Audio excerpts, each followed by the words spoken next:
Today, out in the wood yard, I got a busted muffler on my chainsaw. We're gonna fix it. Here we go. So yesterday I was cutting with my chainsaw and I noticed that my muffler was loose and I thought, well, that's kind of strange. Now this is a chainsaw that I've had for, I don't know, 6-7 years, quite a while.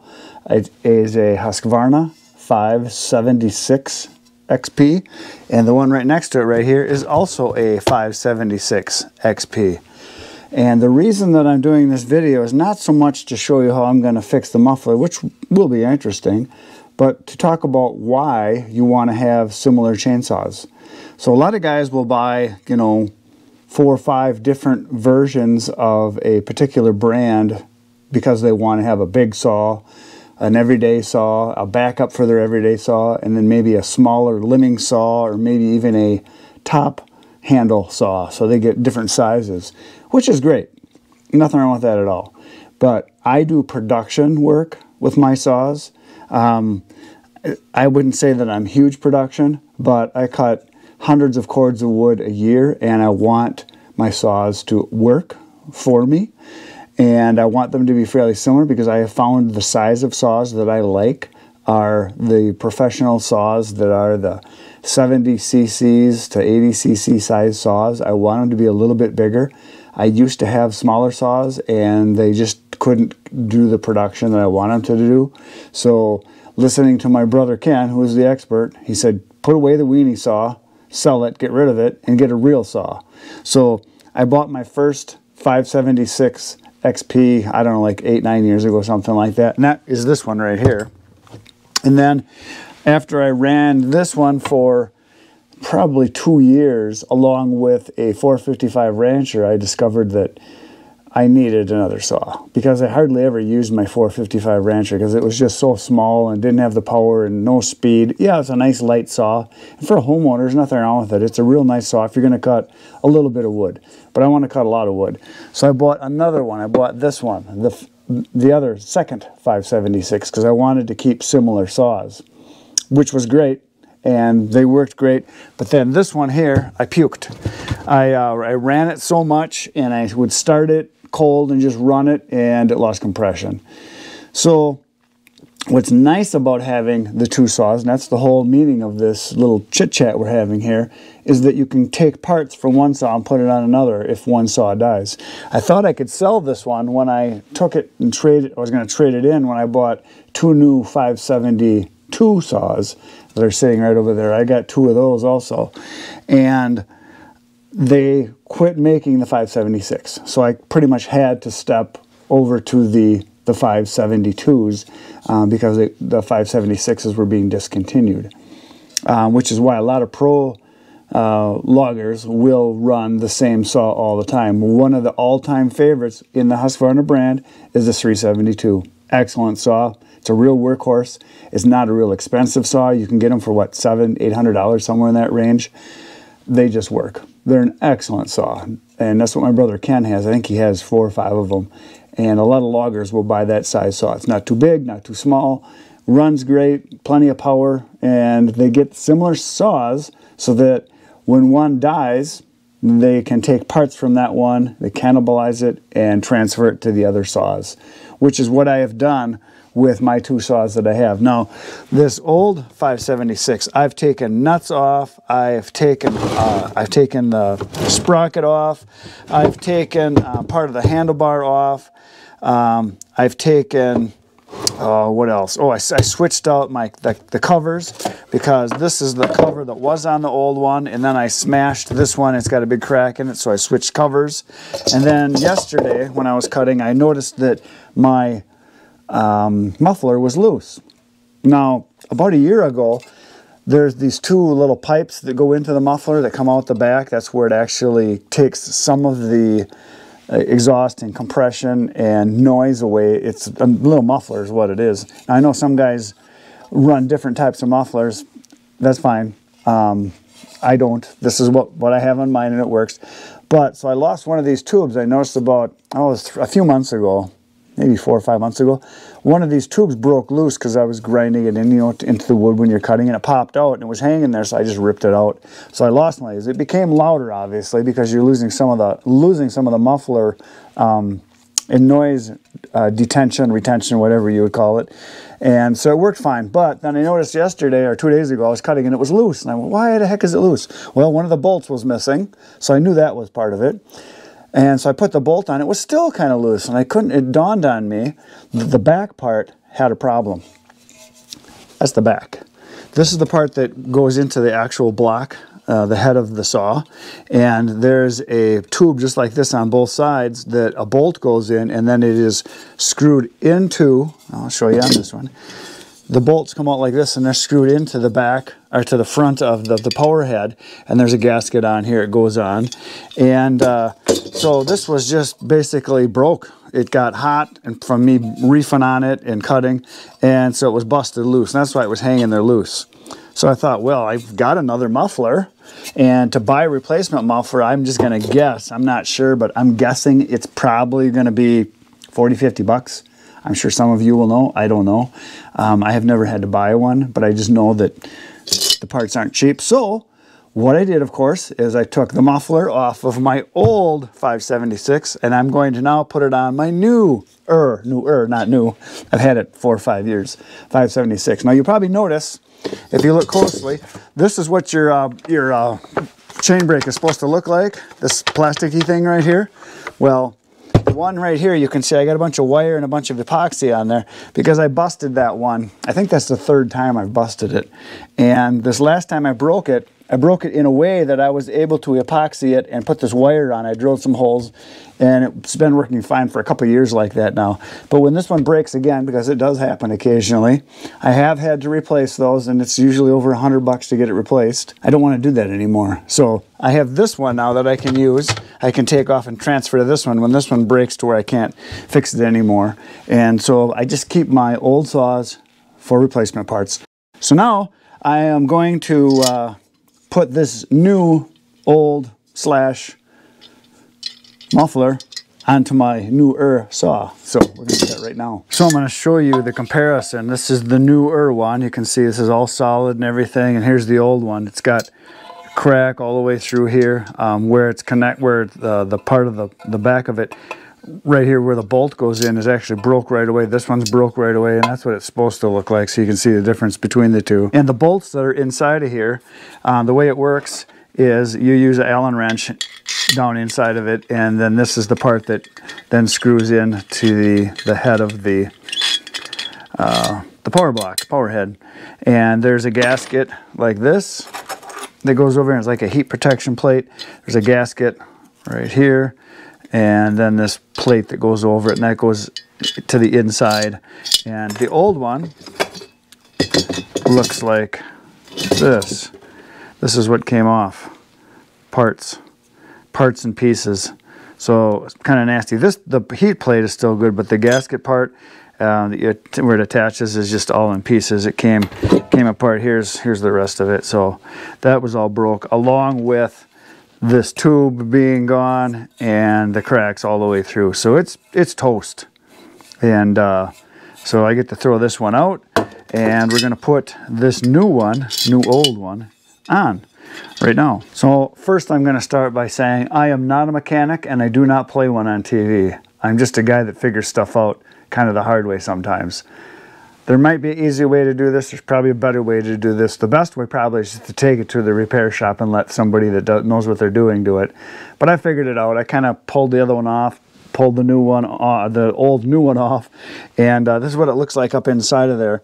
So you can see right in here, there's where the exhaust comes out, and right there's the 2 tapped spots where the bolts go in, and the new muffler is just going to go right in there. So here's the old one, what it looks like, same thing. So you can see right inside of there.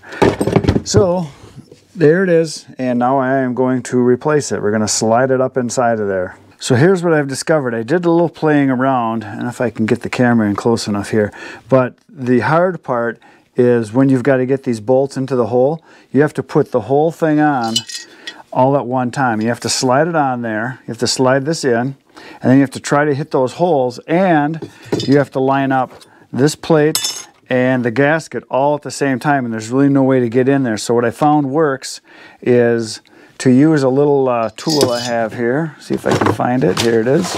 I use this little tool. This is a little pick kind of thing. What I'm able to do is to go in there and basically lift it into place, kind of get the gasket in place and get the shield in place by kind of getting this in there and lifting it, kind of putting it in place, and then putting the bolts in, and then using the Allen wrench or the hex wrench to start screwing the bolts in. I did a little trial run and I got it the first time. I took it apart now just to show you guys how it's going to go together. So we're going to give it a whirl.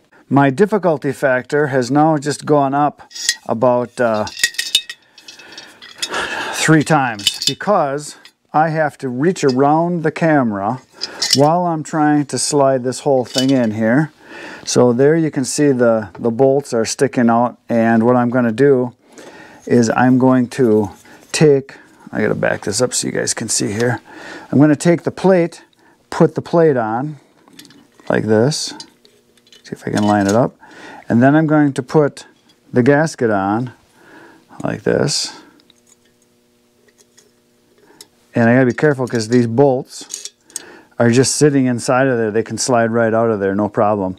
So I got it like this, and now I'm gonna do is I'm gonna go in and I'm going to put the Allen wrench in, or the hex wrench, like this, and get it to where it makes contact. I'm gonna slide the whole thing in there, trying to line it all up, and then I'm going to see if I can get it to screw in. The hard part is getting everything to go all at one time. This is the very difficult part. While I'm doing this with the camera in the way, I'm going to turn a little extra light on here. Well, that doesn't really help at all. Let's just start jamming it in and see what happens here. Here we go. I think I got it started. If I move the camera over here, you guys might be able to see too. Yeah, I think you can see kind of right into there. I give this a little turn. There we go. So it's not really that difficult. It's just a matter of lining it all up. And once you get one of the bolts to start going in, getting it threaded, I think I got one started here. It appears so. We'll crank on this.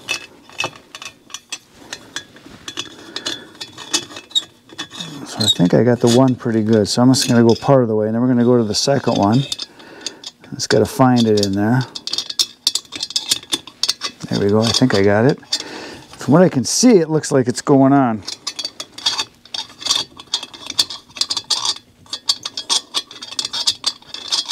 And this should make a big difference because I noticed when I was running the saw, it was getting very, very loud. Like, exceptionally loud, because there's basically almost no muffler at all. It's all busted. Well, let's just see here if I got these threads started. I got one side, but not the other. I was just spinning air there before. Let's try that again.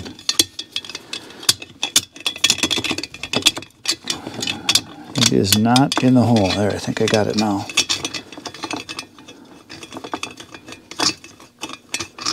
I can't tell.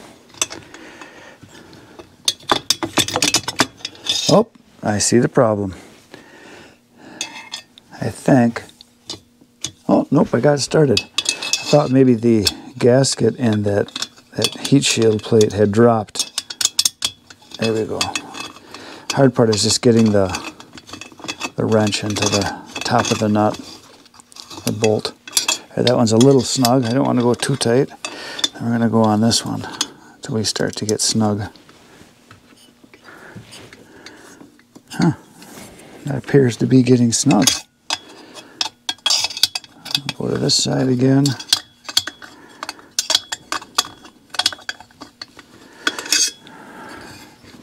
I wouldn't say it's tight, but it's getting close. So let's do this. This is the way I'm going to do this without wrecking my fingers. I'm just going to take pliers because I want to be able to really crank on it here. First I got to find the hole. There we go.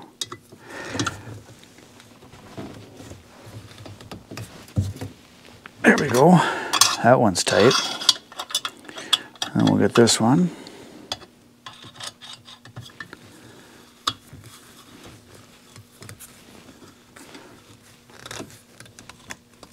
See if I can do this without cutting my knuckles open on the chain. That one's tight. Let's give this one more check. It's tight. Okay, so the inside ones are tight. Now, the last thing to do is there are 2 nuts that go down on the bottom. I'll show you those here. I'll give this thing a spin.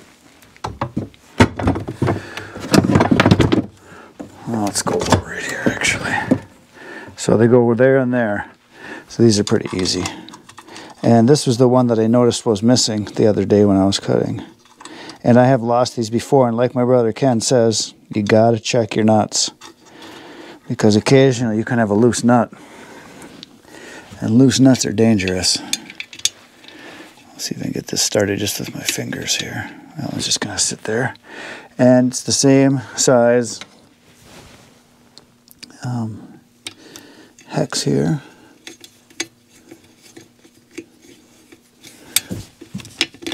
That is the deal, is it not lining up here?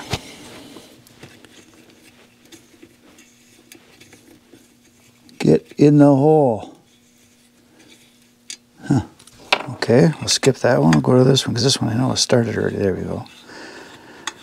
So this one's going in. I might have that little off kilter over there or something. I'll have to check it.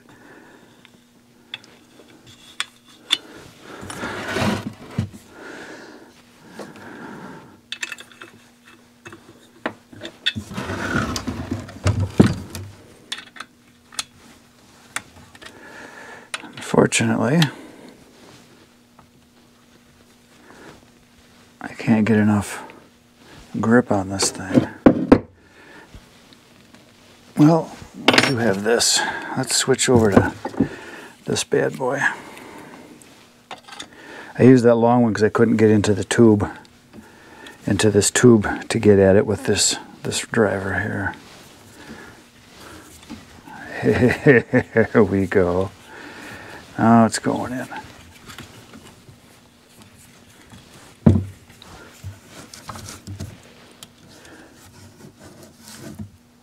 Okay, and I haven't looked at this in a long time. This saw was manufactured in 2014. So it is 8 years old. But it might have sat on a shelf for a year before I got it.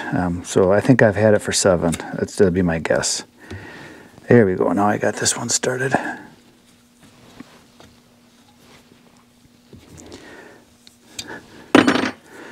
This one's going to be a little harder because I got my bar on.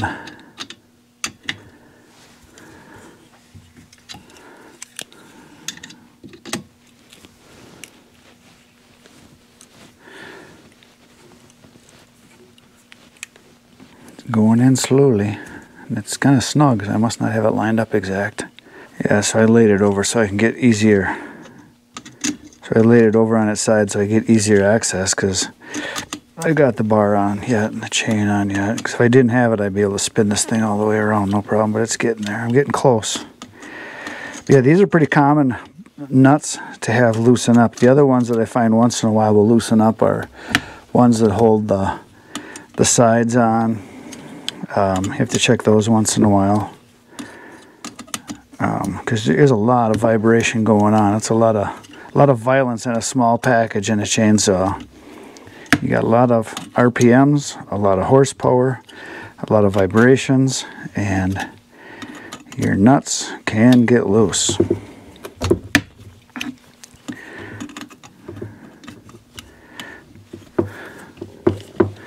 Feels like it's tightening up now pretty good.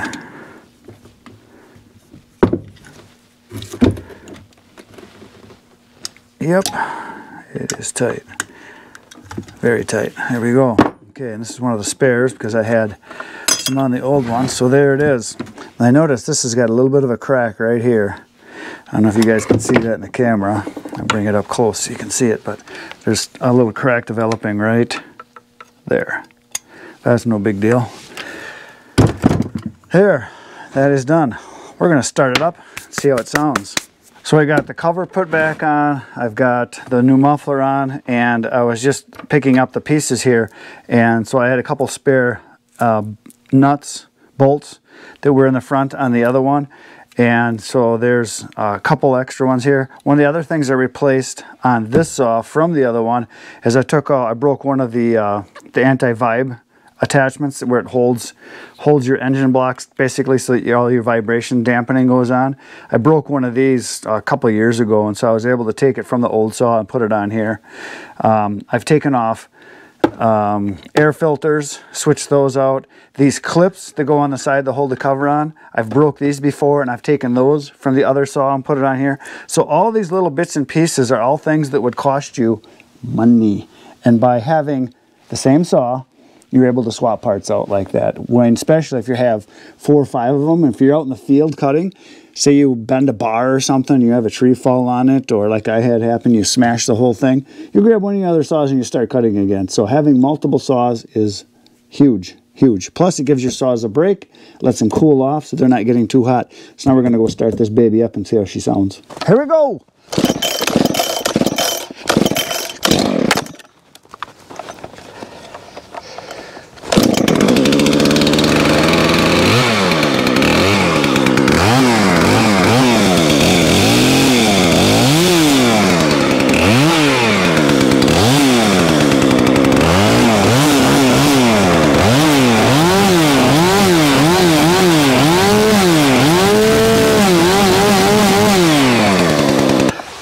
Much quieter, much better.